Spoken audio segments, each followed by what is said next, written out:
The silk tie, a deep, rich sapphire, felt like a silken noose in Jiang Ning's hands.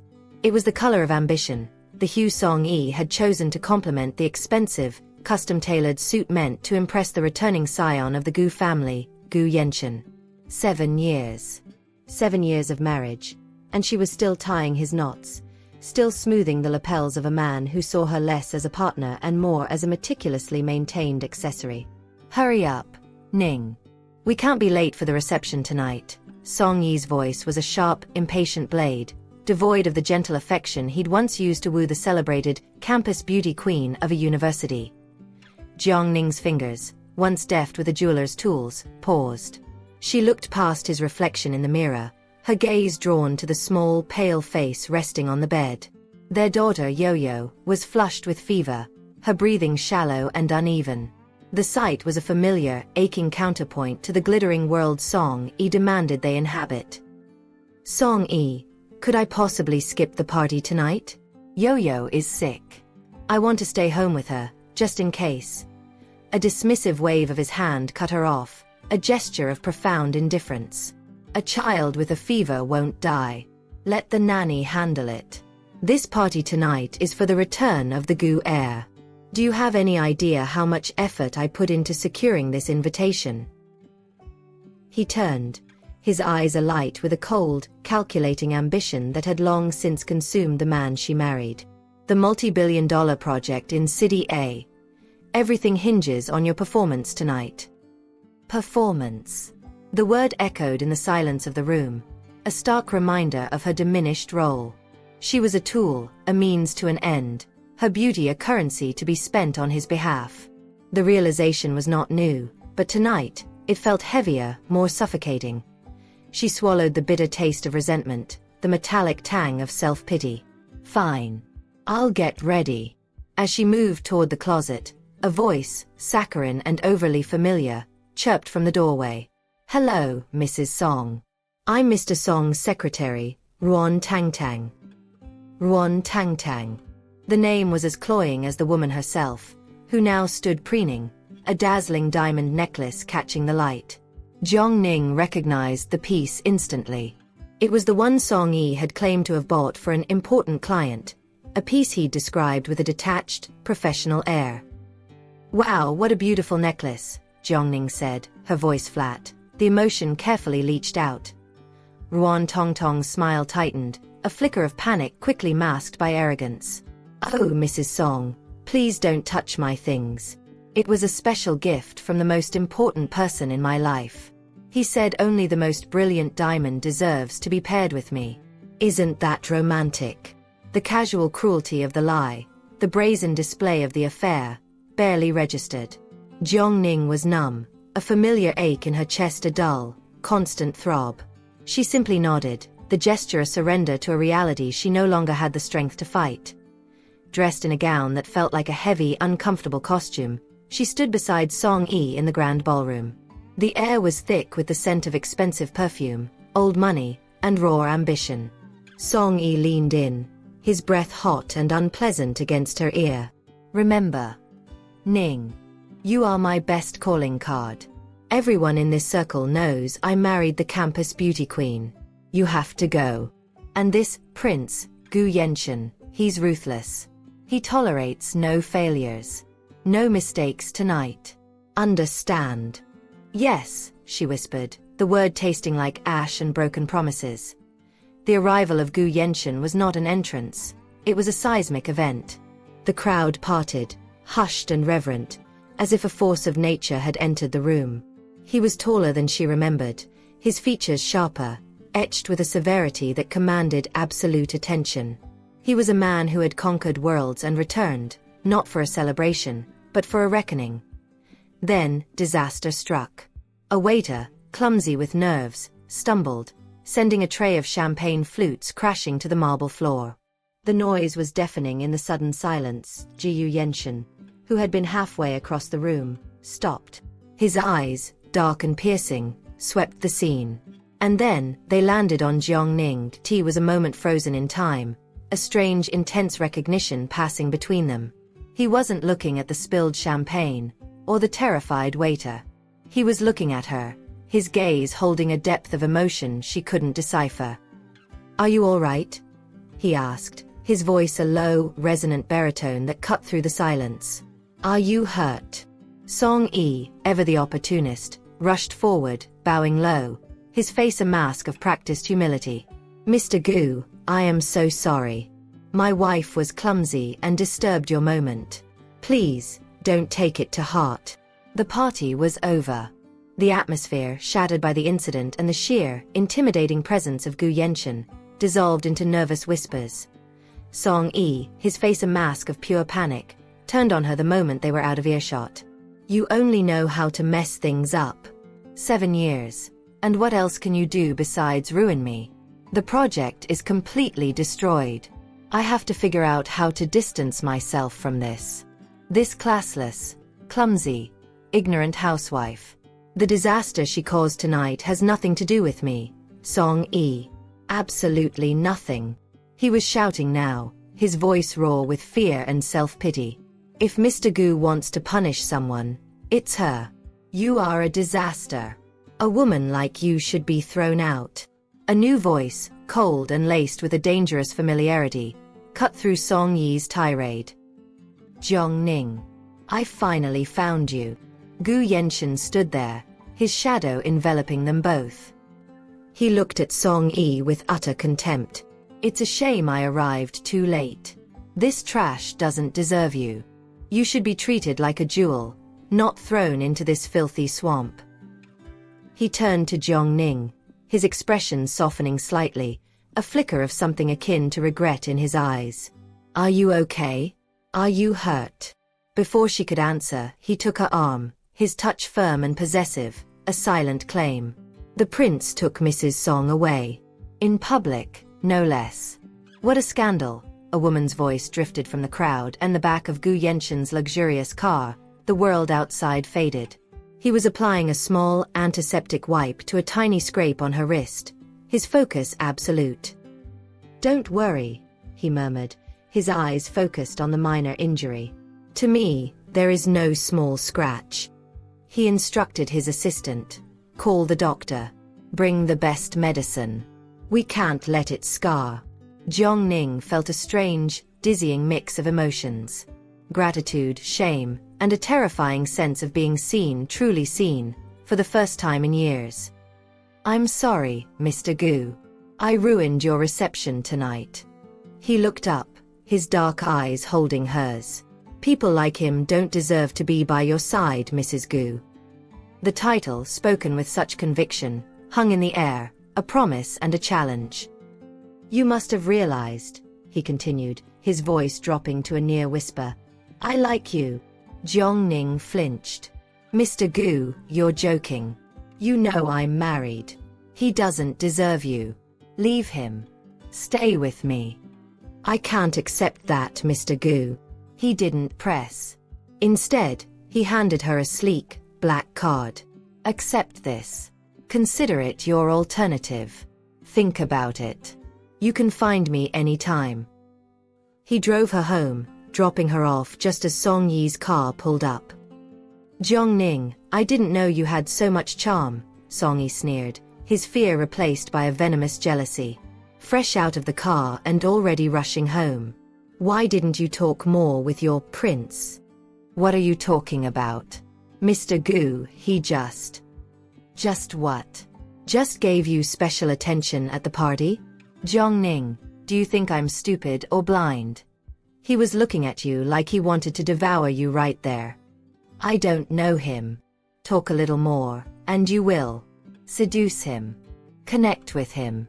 I'll get the project in City A. It's just a word from him, isn't it?" His words were a physical blow, a final, sickening confirmation of his character. "It seems that face of yours is still useful. You are despicable," she spat, the word tasting like bile. "I am your wife. And you're telling your wife to seduce another man. I don't even care if you make a fool of me. What are you complaining about?" The next day, Song-yi was a portrait of false contrition. A performance so transparent it was insulting. "My dear, I was impulsive at the welcome dinner. I shouldn't have spoken to you like that. or pressured you. It's just because I care about you so much." He spun a tale of neglect and regret, a carefully constructed narrative of a man who had put work first, all leading to the grand finale. "Today is our 7th wedding anniversary. I booked a hotel. I prepared a surprise to make up for the years I failed you. Let's start over. Please, give me this chance. Tonight. Wear something beautiful and be on time. I promise it will be an unforgettable night." She agreed, a cold, calculating calm settling over her. The years of silent suffering had taught her to play the part to the hotel. The room was dark, the air thick with a cloying, unfamiliar scent. "Don't be scared, darling, it's me. Love. Let's do something different. Trust me. Don't take off the blindfold." He poured her a drink. "Drink a little to relax." It was too strong, too sweet. Her head swam, the room tilting violently. "It's extra strong. Jiang-Ning. Let's see how you escape tonight." He left, locking the door, the sound of the deadbolt a final definitive period on their marriage. A few minutes later, the door opened again. A different man entered. "You're not my husband. How are you here, Song-yi?" she mumbled, the drug taking hold, blurring the edges of reality. Zhu Yenshin stood over her, his face a mask of controlled fury, his eyes burning with a cold, righteous anger. "You should ask your wonderful husband. Today is your 7th anniversary. He wrapped you up like a gift and put you in my bed. All for a project." The words echoed in the haze of the drug, each syllable a hammer blow against the fragile walls of her self-deception.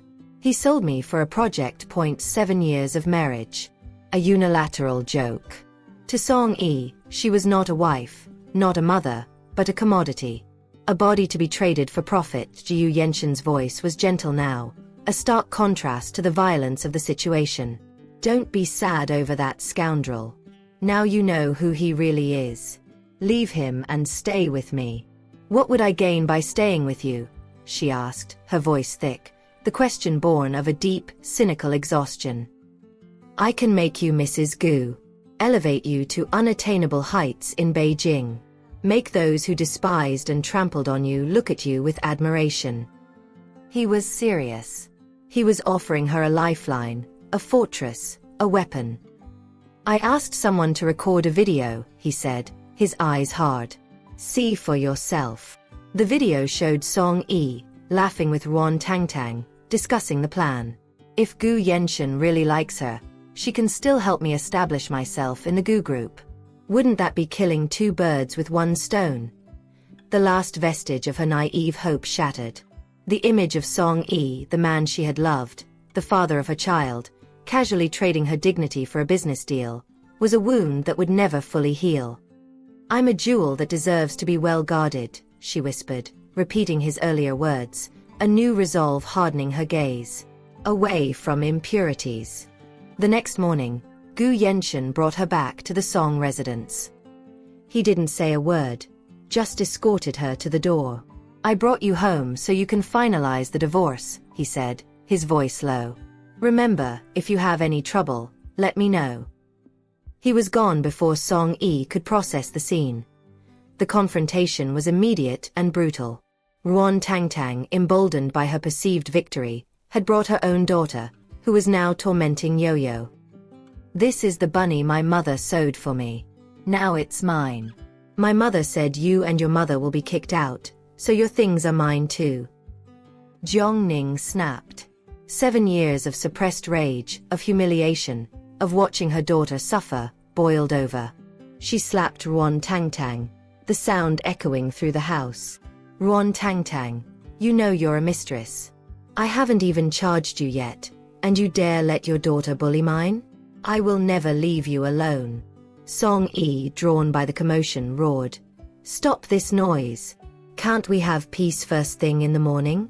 Jiang-Ning, you're getting ahead of yourself. You've teamed up with Gu Yenshin. You've become the prince's friend and think you can do whatever you want. Don't think that having support means you're in control." He looked at her with utter disdain. "These 7 years, for a supposed love, I lost myself. I endured all kinds of humiliation. But all I received was him hurting me repeatedly. Even our daughter suffered with me. Enough. I'm done, Song-yi. You're right. I really don't want to put up with this anymore. What? Going to look for your Prince Charming? Jong-ning, look at yourself. What kind of person are you? Without me, what can you do? You mentioned Gu Yenshin. I wanted to ask you if the anniversary surprise was to get me drunk and put me in his bed. She cut him off, her voice steady, the accusation a cold, hard fact. Song-yi, you really are a scoundrel. He tried to backtrack, to spin his betrayal as a sacrifice for their family, for the City A project. Shut up. It's been 7 years. How many years did I spend blind, to be fooled by a man like this for so long? You and Mr. Gu are so close. He must have given me the project, right? Hey, that contract. You brought it. 7 years of marriage are less important to him than a contract, she thought, the finality of the realization a cold comfort. Now I finally see how ugly he is. The contract. I didn't get it. Song-yi's face twisted into a mask of pure malice. You slept with him for nothing. You couldn't even get a contract after sleeping with him. You useless woman. Why did I marry a woman like you? He raised his hand to strike her. Gu Yenshin is much better than you, she said, her eyes blazing. She slapped him first, the force of her pent-up rage shocking them both. How dare you hit me? What's wrong with me? Song-yi, you're the kind of person I'd like to hit. The fight ended with Song-yi throwing her out. Get out. I feel dirty just looking at you. Take your daughter and leave my house immediately. Yo-Yo is your daughter too. From the moment you got into Gu Yenshin's bed, we have nothing to do with each other. Get out. Jong-ning took Yo-Yo, who was now shivering and pale, and walked out into the cold street. Yo-Yo, darling, where are we going? Mommy, I'm cold, my head is spinning. Yo-Yo, I'm taking you to the hospital. At the hospital, the nurse informed her that Yo-Yo was out of danger but needed observation. Jong-ning went to pay the expenses. Her card was blocked. All her accounts were frozen. Song-yi had not only kicked her out but had cut off every financial lifeline. In a moment of desperation, she remembered the black card. The one Gu Yenshin had given her. She approached the counter, her hand trembling. Please, try to swipe this one. The nurse's eyes widened. This is a global black card. Please wait a moment. It worked. She called Gu Yenshin. I resolved it. I divorced Song-yi. Yo-Yo is sick in the hospital. Can you come pick me up now? The response was immediate. Gu Yenshin, in the middle of an international meeting, postponed everything. Arrange a car immediately to pick up the lady and take her home. I can make you Mrs. Gu, elevate you to an unparalleled level in Beijing. Being Mrs. Gu might not be so bad, Song-yi, she thought, a fierce, cold resolve settling in her heart. These 7 years of contempt, humiliation, and pain. I will return everything with interest. The Gu mansion was a sanctuary, a world away from the suffocating mediocrity of her previous life. Yo-Yo was immediately attended to, given a beautiful room, and showered with care. I told you I wanted to make you the brightest star, like the moon, Gu Yenshin said, watching her with quiet intensity. Anything you want, I will do.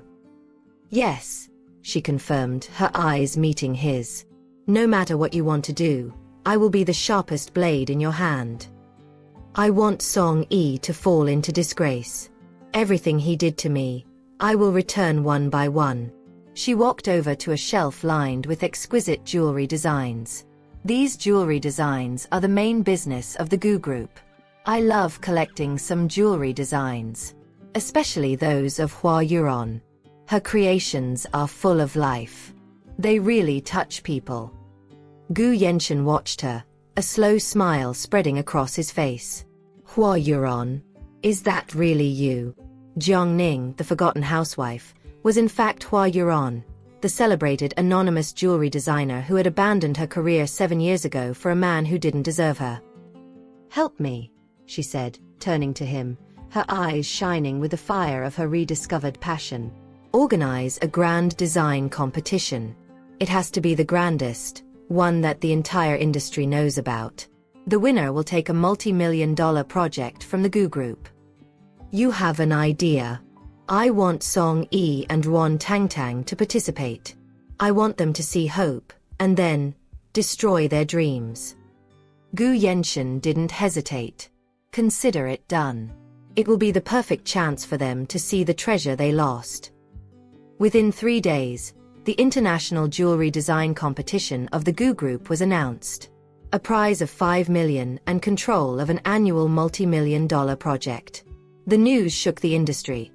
Song Yi and Ruan Tangtang, blinded by greed, immediately decided to participate. That woman, Jiang Ning, couldn't even get the small projects in City A, Song Yi scoffed. A bird in the hand is worth 2 in the bush. This project is much bigger. If we get it, we'll be successful. Jiang Ning, meanwhile, was at a high-end raw stone auction, escorted by Gu Yenshin's assistant. Madam, Mr. Gu instructed that no matter the price of the raw stones today, if you like them, he will buy them for you. At the auction, she ran into Song Yi and Ruan Tangtang. Jiang Ning, how can you be so shameless? Song Yi has already rejected you, why insist? Ruan Tangtang hissed. Secretary Ruan, relax. I didn't come to compete with you. Or with Song Yi. After all, not everything is coveted by everyone. Song Yi, still convinced she was a desperate housewife, mocked her. You, a housewife who only knows how to stay in the kitchen, doing what in a place like this? You must be dreaming. Participating in a jewelry design competition? You, who has been a housewife for 7 years, still want to design. He reminded her that he had frozen her cards. I want to see how you'll buy these stones without my money. Jiang Ning smiled, a slow, dangerous curve of her lips. Then let's see. The auction began. Jiang Ning, using the black card, made a ridiculous bid of 5 million for a seemingly worthless stone, simply to provoke Song Yi. 5 million for a bad stone. Your head must be squeezed. Song Yi shouted, convinced she was acting out of spite. Then came the main event, a rare, exquisite raw stone.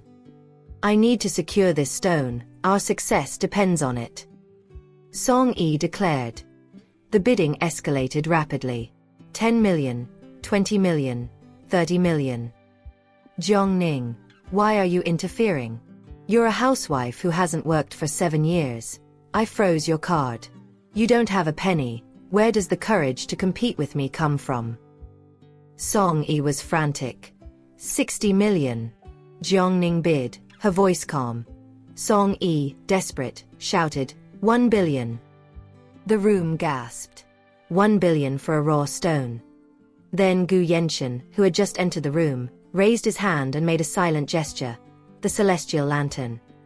The celestial lantern was a tradition in the highest circles, a declaration that the bidder would pay any price, no matter how high, for the item. It was a statement of absolute sovereignty. The last item goes to Mr. Gu, the auctioneer announced. Mr. Gu, do you want the jewelry sent to your residence?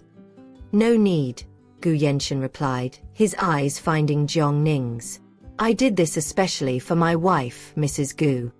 The room erupted in whispers. Mrs. Gu. When did the prince get married? Gu Yenshin walked straight to Jiang Ning, taking her hand. Let me introduce you. Jiang Ning, my wife. Song Yi staggered forward, his face pale. Impossible. How can Jiang Ning be Mrs. Gu? She's just a woman I abandoned, a reject. Jiang Ning looked at her ex-husband, her eyes cold. I am the Mrs. Gu of Beijing. Speak to me with respect. The design competition was the stage for the final confrontation. The theme was Blossom. Ruan Tangtang, confident she had bribed the committee, was preening in a beautiful traditional qipao. It was the moon shadow silk, a fabric Jiang Ning's mother had left her, meant for her most important moment. Jiangning had deliberately left it where Ruan Tangtang could steal it. "I'm the champion," Ruan Tangtang boasted, convinced her design of a pair of wings would win. The results were announced. The winning design was a piece called Blazing Flower. Ruan Tangtang rushed to the stage, claiming the victory. "This work is mine. The inspiration came suddenly, and I finished this work in less than an hour." Jiangning, calm and elegant, walked onto the stage. "This work is yours?" she asked Ruan Tangtang. "And whose else? You won't tell me it's yours. Why? Do you, a housewife, understand my work better than I, a creator?" "Because you are not a real creator," Jiangning stated simply. "You have proof," Ruan Tangtang challenged. "I'll sue you for defamation." "Of course, I have proof." Jiangning projected an image onto the screen, a detailed, intricate sketch of the blazing flower design, signed with the pseudonym Hua Yuron. "Look at the signature. Are you Hua Yuron?" "Yes, I am Hua Yuron," Jiangning announced, the name ringing with authority. "Song Yi can confirm it for me, right?" Song Yi, watching from the audience, was forced to admit the truth. She is indeed Hua Yuron. Jiangning then presented her own portfolio, the work she had created before her marriage. She exposed Ruan Tongtong's plagiarism, revealing that the wings design was a crude imitation of her early work. "When the river water is so green and the birds sing, the flowers on the mountains seem to want to burn," Jiangning recited, the original poem that had inspired her design. "You don't even understand the essence of the work." Ruan Tangtang was disqualified and banned from all future Gu Group projects. The true winner was announced, Miss Jiangning. "It's not surprising that she is a rich and beautiful goddess," someone whispered. "Her beauty is the least of her attributes." Song Yi, now disgraced and ruined, tried one last time to reclaim her. He showed up at the Gu mansion, begging, "Ning Ning, I regret it.